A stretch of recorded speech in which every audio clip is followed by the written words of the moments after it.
Hello everyone, I welcome you again. So children, this is the second part of the chapter 8 plants life. So in this video we are going to cover the next topic. So our next topic is shoot system. इससे पहले हमने root system के बारे में पढ़ा था. Now we are going to know about shoot system. तो shoot system constitutes the stem, leaf, fruit and flowers. तो इसमें मेनली हम लोग जो मेन पार्ट्स हैं, और भी पार्ट्स होते हैं, but mainly we are going to know about stem, leaf, fruits and flowers. So we will know about this कि let's start from the stem. जो शूट सिस्टम होता है उसमें स्टेम आता है, लीफ आता है, फ्रूट्स आते हैं, फ्लावर्स आते हैं, यानी कि जो भी सॉइल के अबव वाला सरफेस होता है वो शूट सिस्टम होता है. So let's know about the stem.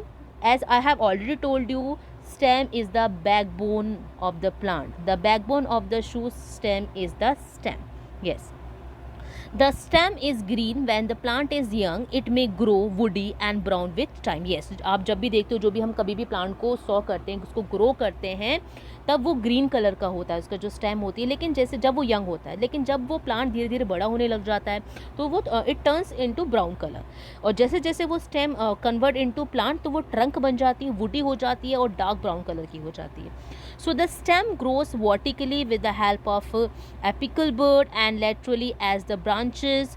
सी इधर बर्ड क्या होता है, सी स्टेम जब ग्रो करती है, जब आपने देखा होगा तो उसमें से जब ब्रांचेस निकलना स्टार्ट होती है तो एक बर्ड स्टेज में निकलना स्टार्ट होती है.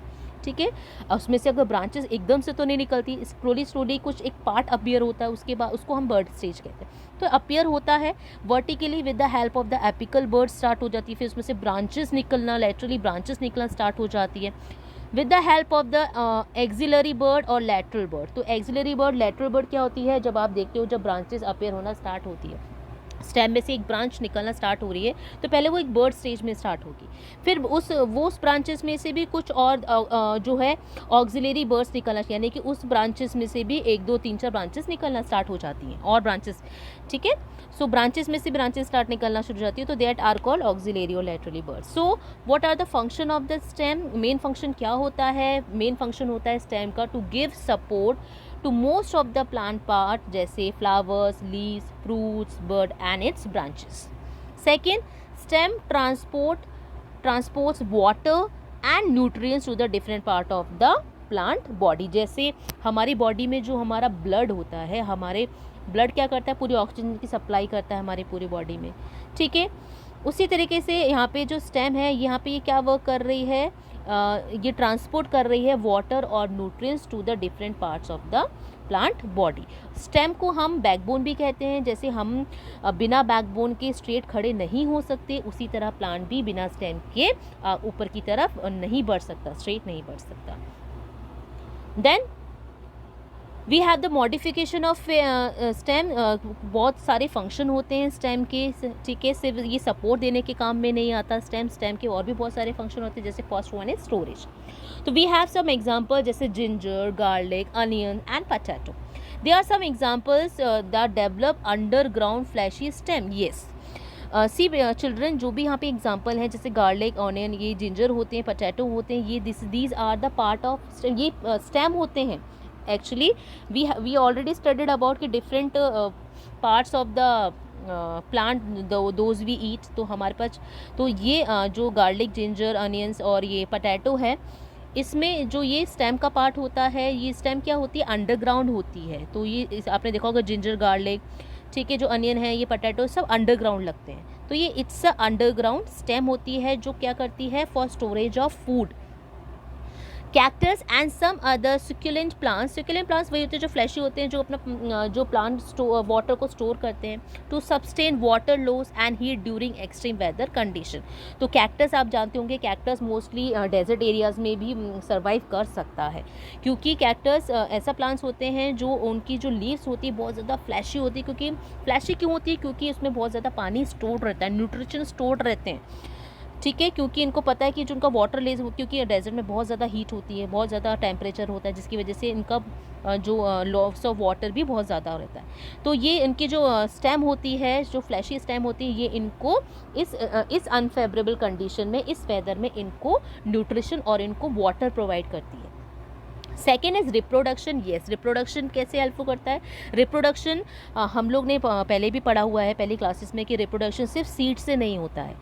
ठीक है। वेजिटेशन अदर पार्ट से भी होता है, ठीक है, आपका जैसे रूट से भी होता है, आपका रिप्रोडक्शन स्टेम से भी होता है, लीफ से भी होता है, ठीक है।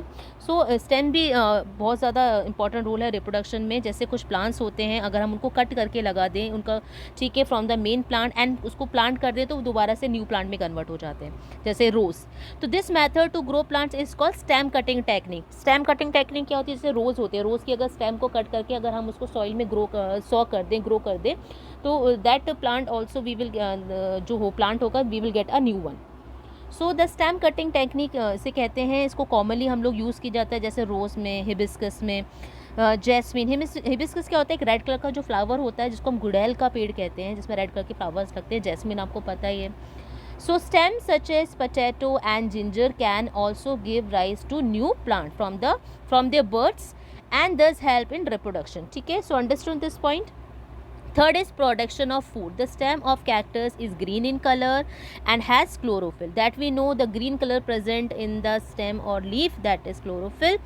ठीक है। For the production of food, so क्या करती है जो स्टेम होती है, ये जो आप लोग स्ट्रक्चर देखते हैं ना कैक्टस का, वो एक्चुअली जो ग्रीन कलर को आपको दिखता है वो actually stem of the cactus, और जो उस पर स्पाइंस यानी जो कांटे होते हैं वो होती हैं कैक्टस की लीव्स, ठीक है। Understood. So next is protection. Protection, yes, कुछ प्लांट्स ऐसे होते हैं जैसे bougainvillea, carissa and rose develop sharp thorn, यानी कि उसमें कुछ ऐसे कांटे, थॉर्न्स निकले हुए होते हैं जो प्लांट को प्रोटेक्ट करते हैं them self being eaten by animals. क्योंकि आपको पता है animals, those who are herbivorous जो एनिमल्स होते हैं वो प्लांट्स को ईट करना चाहते हैं। तो कुछ प्लांट्स ऐसे होते हैं जिनमें कांटे होते हैं, तो जिसकी वजह से एनिमल्स इनको नहीं खाते कांटे की वजह से, तो ये खुद को प्रोटेक्ट भी करते हैं। क्लाइंबिंग, यस, क्लाइंबिंग में भी हेल्प करते हैं। कुछ ऐसे स्टेम जो क्लाइंबर्स होते हैं तो इनकी स्टेम वीक होती है, जैसे grapes, melon, squash and sweet pea, मटर। So develop thin thread like structure. तो ये इनकी जो स्टेम होती है इसमें से एक थ्रेड लाइक एक स्पायरली कॉइल्ड स्ट्रक्चर निकला हो, जैसे आप सेकंड पिक्चर में देख सकते हैं, एक स्पाइरल सा स्ट्रक्चर दिख रहा है आपको, राउंड राउंड, यस। तो इसको हम टेंड्रिल्स कहते हैं। तो ये स्टेम में से निकली हुई होती हैं जिसकी हेल्प से प्लांट क्या करता है, क्लाइंब करने में हेल्प करता है इसको। तो इसको ये जैसे कोई और अदर प्लांट इसको मिल गया तो उस पर स्पाइरल होके ये कॉइल्ड स्ट्रक्चर होगा, जिसकी वजह से ये प्लांट को हेल्प करेगा to grow and climb. So understood all the okay children, we have this much in this video, so keep watching the videos and take care. Thank you.